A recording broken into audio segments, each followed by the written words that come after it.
Ma copine m'a envoyé un texto, je suis devenu ami avec ta psy sur Facebook et elle m'a tout raconté sur tes séances. Tu es plus dérangé que je ne le pensais lol. J'ai répondu, merci de m'en informer. Puis, j'ai contacté l'ordre des médecins avec des captures d'écran et j'ai déposé une plainte pour manquement à l'éthique. Quand la carrière de mon EXPSY a commencé à s'effondrer et qu'elle a révélé qu'il avait manipulé. Moi, 29 ans homme, je suis assis ici, à regarder le SMS le plus insensé que j'ai jamais reçu. Je dois documenter ça pendant que c'est encore frais, car j'ai le pressentiment que ça va devenir compliqué. Je suis avec Nathalie, 27 ans, depuis environ 18 mois. Nous vivons ensemble depuis 6 mois. J'ai commencé une thérapie il y a 8 mois pour gérer des trucs de mon enfance. Parents divorcés, mère narcissique, le package traumatique habituel. Ma thérapeute, Dr Heather Brennan, semblait compétente. La quarantaine, de bonnes critiques, spécialisée dans les traumatismes familiaux. Les séances m'aidaient, je faisais des progrès. Hier, à 15h17, alors que je suis au travail, Nathalie envoie ça. MDR, alors, je suis devenu ami avec ta psy sur Facebook. Ce n'était pas difficile, elle accepte tout le monde apparemment. Et on a discuté. Elle m'a tout raconté sur tes séances. Tu es bien plus atteint que je ne le pensais. Tes problèmes avec ta mère, tes problèmes de confiance, ce truc avec ton père. Pas étonnant que tu sois si collant et paranoïaque. D'ailleurs, elle pense aussi que tu es probablement bipolaire ou quelque chose comme ça. Tu devrais peut-être chercher une vraie aide. Je l'ai lu 3 fois. Mes mains tremblaient. Pas de colère, mais à cause de la violation. J'ai appelé mon téléphone de bureau pour vérifier si je rêvais. Non. C'était bien réel. J'ai répondu par texto, merci de me l'avoir dit. Nathalie, c'est tout? Tu n'es pas en colère? Moi, pourquoi serais-je en colère? Tu viens de me donner une preuve. Elle, une preuve de quoi? Je n'ai pas répondu. À la place, j'ai pris des captures d'écran de tout, le message, l'horodatage, et elle, admettant en gros avoir manipulé ma thérapeute pour violer la loi HIPAA et toutes les limites éthiques qui existent. Puis, j'ai commencé mes recherches. Le docteur Brennan est agréé par l'Ordre des sciences du comportement de notre État. Leur site web a toute une section sur le dépôt de plainte. Les violations de la confidentialité des patients, surtout via les réseaux sociaux, sont prises très au sérieux. Du genre, à perdre sa licence, sérieusement. J'ai passé ma pause déjeuner à tout documenter. J'ai téléchargé l'historique de mes factures, prouvant que j'étais bien le patient du docteur Brennan.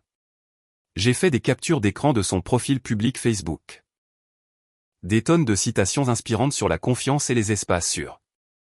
Ironique. J'ai trouvé Nathalie dans sa liste d'amis, ajoutée il y a seulement 2 semaines. Mais voilà ce qui m'a fait bouillir de rage. J'ai parcouru leurs interactions publiques. Le docteur Brennan avait leaké les publications de Nathalie, commentant ses selfies avec des cœurs. Il y avait un échange.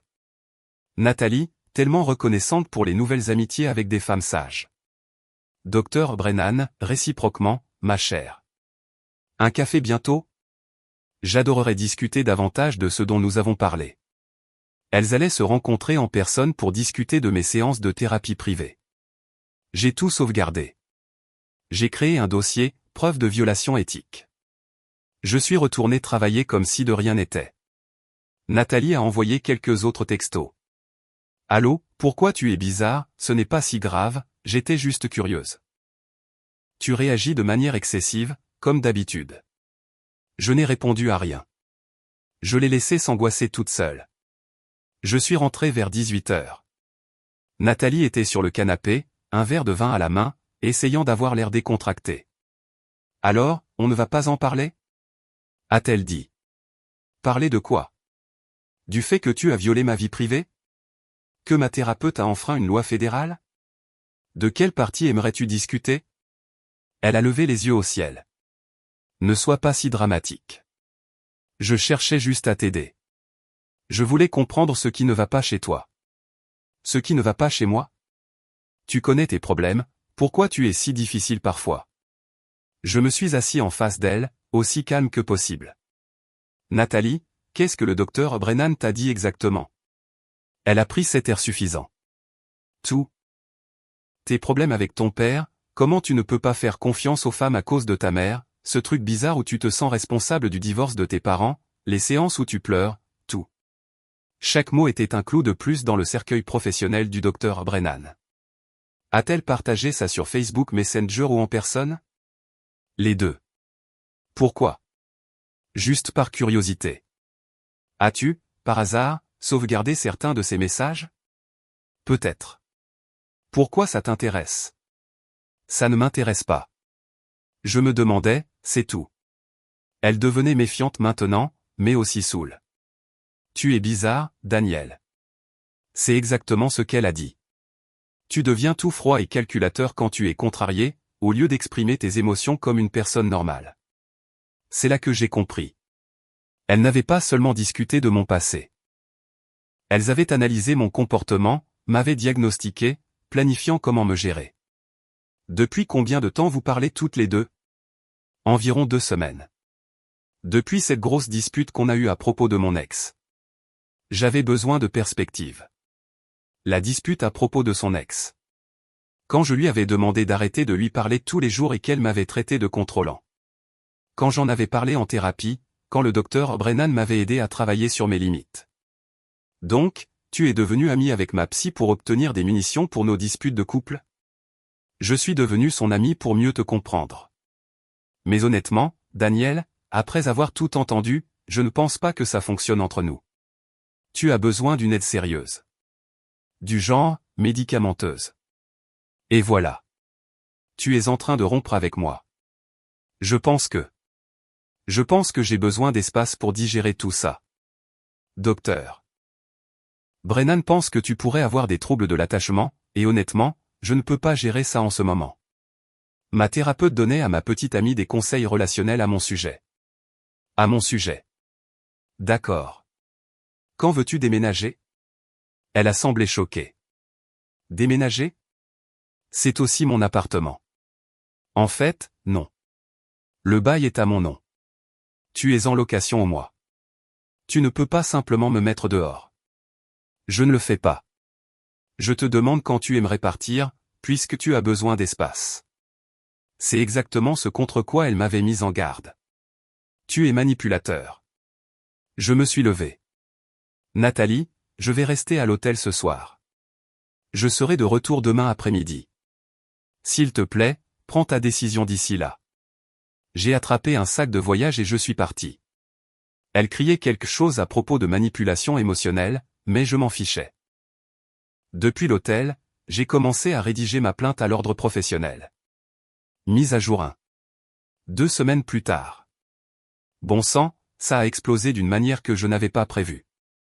D'abord, la situation avec Nathalie. Je suis revenu le lendemain et elle était partie. Elle avait vidé ses affaires, laissé sa clé et un mot qui disait « Tu as besoin d'aide ». Parfait. Ça a rendu inutile l'expulsion que je prévoyais. Elle m'a bloqué partout, sauf sur Venmo.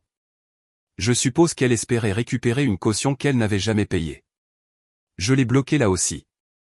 Maintenant, la situation du docteur Brennan. J'ai déposé la plainte auprès de l'Ordre des sciences du comportement ce lundi-là. 12 pages, capture d'écran, date, chronologie, tout y était. Le texto original de Nathalie qui avouait tout. Les captures d'écran de Facebook montrant leur amitié et leurs interactions publiques.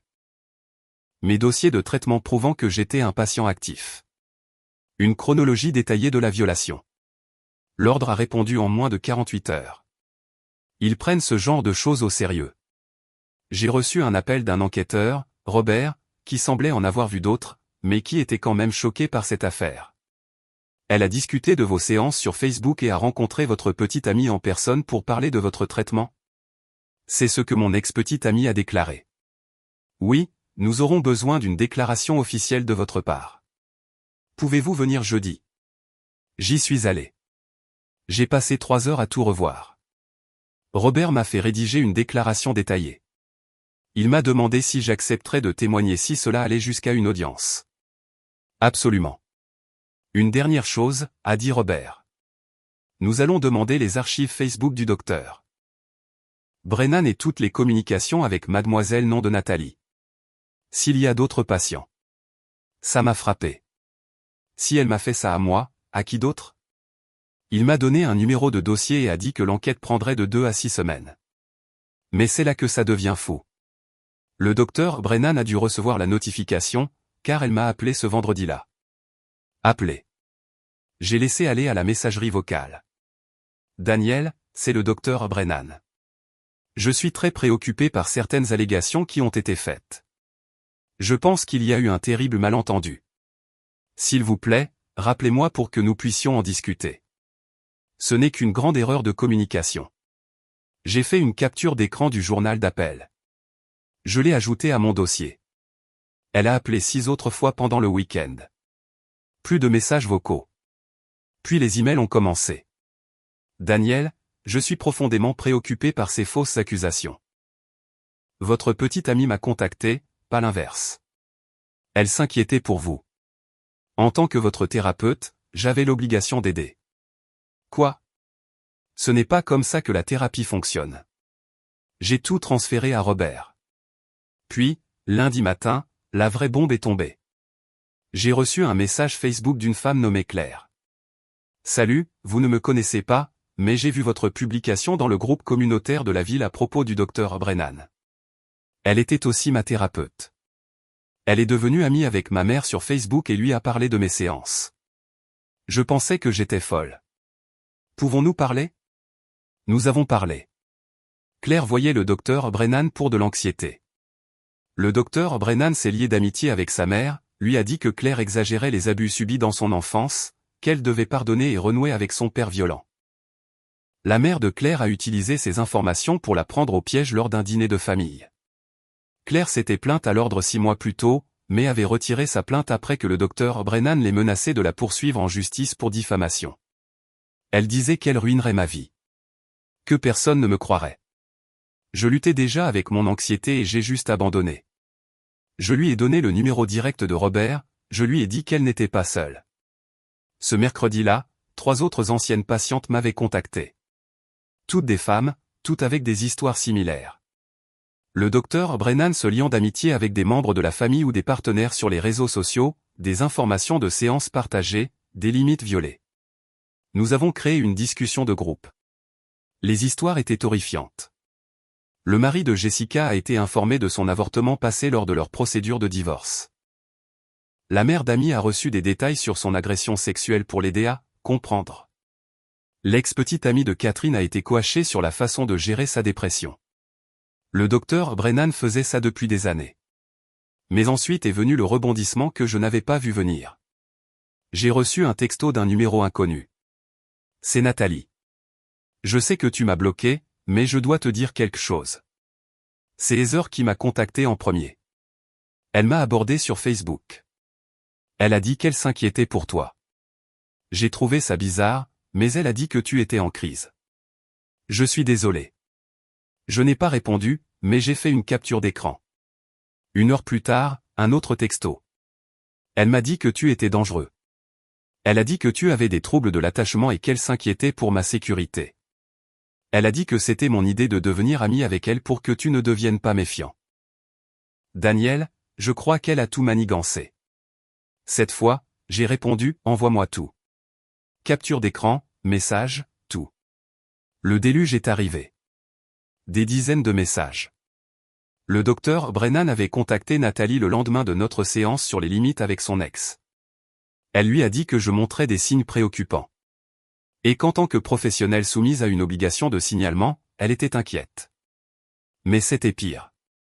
Le docteur Brennan avait coaché Nathalie, lui disant quoi dire pour me provoquer, sur quel bouton appuyer, comment me faire paraître instable. S'il s'énerve, documentez-le. Nous pourrions en avoir besoin pour son plan de traitement. Essayez de mentionner sa mère. Voyez comment il réagit. Ne lui donnez pas d'espace. Poussez-le à avoir des réactions émotionnelles. Elle utilisait ma petite amie pour rassembler des munitions pour quelque chose. Le dernier message du docteur Brennan à Nathalie, envoyé le lendemain du dépôt de ma plainte, si quelqu'un vous demande, c'est vous qui m'avez contacté en premier. Vous étiez inquiète pour sa santé mentale. J'ai essayé de maintenir des limites, mais vous étiez insistante. C'est important, Nathalie. Ma carrière en dépend. Nathalie avait répondu, ça me semble malhonnête. Docteur Brennan, voulez-vous qu'il obtienne de l'aide ou non? Parfois, nous devons protéger les gens d'eux-mêmes. J'ai tout transféré à Robert immédiatement. Sa réponse fut rapide. Venez demain. Apportez tout.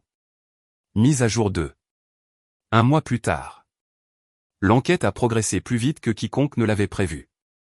Il s'avère que lorsque 5 patients déposent des plaintes similaires avec des preuves documentées, l'ordre agit. Quand ces plaintes incluent des preuves de la thérapeute coachant des gens pour manipuler des patients, puis essayant de le dissimuler, ils agissent à la vitesse de la lumière. Le docteur Brennan a été suspendu dans l'attente de l'enquête, une semaine après ma rencontre avec Robert. Mais elle ne s'est pas laissée faire.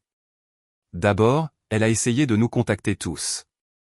Email, appel, elle s'est même présentée au travail de Claire. Claire a appelé la police et a obtenu une ordonnance restrictive.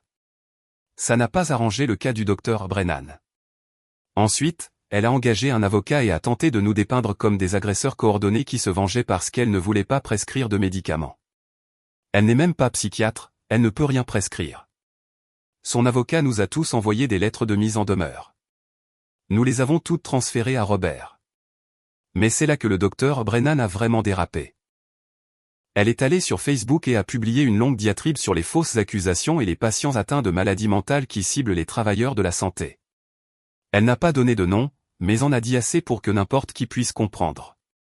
Capture d'écran envoyée à Robert. Ensuite, elle a créé une page web intitulée « La vérité sur les mensonges », où elle a publié ce qu'elle prétendait être des notes de séance prouvant que nous étions tous délirants. Sauf que ce n'étaient pas nos vraies notes de séance. Elle les avait fabriquées. Je le sais parce que les miennes, les vraies, ont été réclamées par l'ordre par subpoena et elles ne ressemblaient en rien à ça. Elle prétendait que j'avais des idées violentes et des délires paranoïaques. Les vraies notes parlaient de traumatismes d'enfance normaux et d'anxiété relationnelle. Rien sur la violence ou les délires. L'enquête a révélé qu'elle avait été amie avec au moins 23 patients ou membres de leur famille sur Facebook. Elle avait partagé des informations confidentielles avec au moins 11 non-patients. Elle facturait à l'assurance des séances de 90 minutes, mais ne rencontrait les gens que 45 minutes. Elle ne tenait même pas de dossier correct, elle inventait des choses plus tard. L'audience était prévue pour jeudi dernier. Nous avons tous les 5 témoigné via Zoom. Le docteur Brennan était là avec son avocat, portant une tenue conservatrice comme si elle jouait le rôle d'une thérapeute responsable. Mon témoignage a été direct. J'ai lu ma déclaration, montré les preuves, répondu aux questions. Les membres de l'ordre semblaient de plus en plus horrifiés à mesure que je déroulais la chronologie. La défense du docteur Brennan était, en gros, ils mentent tous. J'essayais d'aider. Ces patients sont perturbés. Puis Claire a témoigné, puis Jessica, puis Amy, puis Catherine. Au moment où Catherine a terminé, un membre de l'ordre semblait physiquement malade. L'avocat du docteur Brennan a tenté de prétendre que nous comprenions tous mal les techniques thérapeutiques et que l'implication de la famille est parfois nécessaire. La présidente de l'ordre, une femme plus âgée qui semblait avoir tout vu, a dit « Maître Peterson, suggérez-vous que discuter de l'agression sexuelle d'une patiente avec sa mère via Facebook Messenger est une technique thérapeutique reconnue ?» Même lui semblait embarrassé. Puis est venue la témoin vedette, Nathalie. Elle avait accepté de témoigner après que j'ai transmis ces informations à Robert. Elle a été brutale. Elle a passé en revue chaque message, chaque manipulation, comment le docteur Brennan l'avait convaincu que j'étais dangereux alors que tout ce que j'avais fait était de demander des limites avec un ex. Elle m'a dit qu'il allait me faire du mal, a dit Nathalie. Elle a dit que je devais tout documenter pour le jour où il pèterait les plombs. Mais Daniel n'a jamais pété les plombs. Il est juste parti. Il a pris un hôtel, comme une personne normale qui a besoin d'espace. Le docteur Brennan a effectivement interrompu. Elle ment. Ils mentent tous. C'est un complot. Son avocat a essayé de la faire taire, mais elle a continué. Daniel est manipulateur. Il a monté tout le monde contre moi. Vérifiez ses antécédents. Vérifiez ses dossiers. La présidente de l'ordre a dû couper son micro. La décision est tombée 2 heures plus tard. Licence révoquée de façon permanente. Elle ne pourra plus jamais pratiquer la thérapie dans notre État. L'ordre réfère également l'affaire pour des poursuites pénales pour violation de la loi HIPAA. Chaque violation peut entraîner jusqu'à $50 000 d'amende et 1 an de prison. Elle l'a violé au moins 11 fois de manière documentée. Mais le meilleur, c'est que l'ordre envoie des avis à tous les ordres professionnels du pays. Elle ne peut pas simplement déménager et recommencer. Le docteur Brennan a perdu la tête. Elle a commencé à crier à propos de poursuites judiciaires, de discrimination, et de la façon dont nous avons détruit une femme innocente. Son avocat est littéralement sorti pendant qu'elle était en pleine tirade. Mise à jour finale. 2 mois plus tard. Je me suis dit que je vous devais à tous une conclusion à cette saga insensée. Le docteur Brennan a essayé de nous poursuivre tous en justice pour diffamation. L'affaire a été rejetée avec préjudice, ce qui signifie qu'elle ne peut pas la déposer à nouveau car, comme l'a dit le juge, la vérité est une défense absolue contre la diffamation. Et les plaignants ont fourni des preuves accablantes de la vérité. Elle a dû payer nos frais de justice, à nous 5. La facture s'élevait à environ 47 000 $. Puis l'affaire pénale est arrivée. Le bureau du procureur a décidé de poursuivre pour les violations de la loi IPA. 11 chefs d'accusation. Elle a plaidé coupable pour 5 chefs d'accusation afin d'éviter la prison, a obtenu 2 ans de probation, 500 heures de travaux d'intérêt général et 250 000 $ d'amende. Mais ce n'est même pas la fin. Son assurance responsabilité professionnelle l'a lâché, puis l'a poursuivi en justice pour récupérer l'argent qu'ils avaient versé pour régler les réclamations d'autres patients qui se sont manifestés après que l'histoire ait fait la une des journaux. Aux dernières nouvelles, 12 autres anciens patients la poursuivaient en justice. Elle a dû vendre le bâtiment de son cabinet. Sa maison est en cours de saisie. Elle a déposé le bilan le mois dernier. Quelqu'un m'a envoyé son profil LinkedIn. Elle travaille maintenant comme coach de vie, sauf qu'elle doit légalement divulguer qu'elle a perdu sa licence de thérapeute pour violations éthiques. Bizarrement, je ne pense pas que ça marche très bien. Le vrai déclic, j'ai appris par des bruits de couloir pourquoi elle m'avait ciblé spécifiquement. Vous vous souvenez que tout a commencé juste après que j'ai discuté des limites avec mon ex en thérapie? Il s'avère que le mari du docteur Brennan l'avait quitté le mois précédent pour être contrôlante et envahissante. Elle a vu ma situation et a fait une grosse projection. Elle a décidé que si elle pouvait prouver que j'étais le problème, et non Nathalie, cela validerait en quelque sorte qu'elle n'était pas le problème dans son propre mariage. Elle a détruit sa carrière, sa vie, et a violé la confiance de multiples patients parce qu'elle ne pouvait pas gérer son propre divorce. Quant à moi, j'ai trouvé un nouveau thérapeute. Il a fallu des semaines pour même y penser, mais Claire m'a recommandé quelqu'un. Première séance, j'ai posé des questions sur leur politique en matière de réseaux sociaux. Je n'ai pas de réseaux sociaux, a-t-il dit. Et si j'en avais, je n'ajouterais certainement pas de patients ou leur famille comme amis. Ce serait incroyablement contraire à l'éthique. Nous faisons de bons progrès. Nathalie m'a contacté une fois de plus il y a 2 semaines. Un long email d'excuses. Elle a dit qu'elle suivait elle-même une thérapie maintenant, avec un thérapeute réellement éthique. Elle a dit qu'elle réalisait à quel point tout était tordu, comment le docteur Brennan avait manipulé ses insécurités concernant notre relation. J'ai répondu simplement, j'espère que tu trouveras la paix. Parce que moi, je l'ai trouvée. C'est étrange. Toute cette affaire a été une violation massive, mais elle m'a aussi appris quelque chose. Je n'étais pas fou. Mon instinct était bon. Quand quelque chose semble ne pas aller, c'est probablement le cas. Et parfois, la meilleure vengeance n'est ni planifiée ni calculée.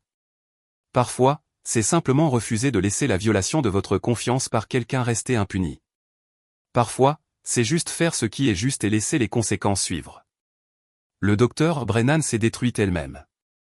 Tout ce que j'ai fait, c'est lui tendre la corde. À tous ceux qui m'ont contacté avec des histoires similaires, merci. Nous avons créé un groupe de soutien qui se réunit virtuellement chaque mois.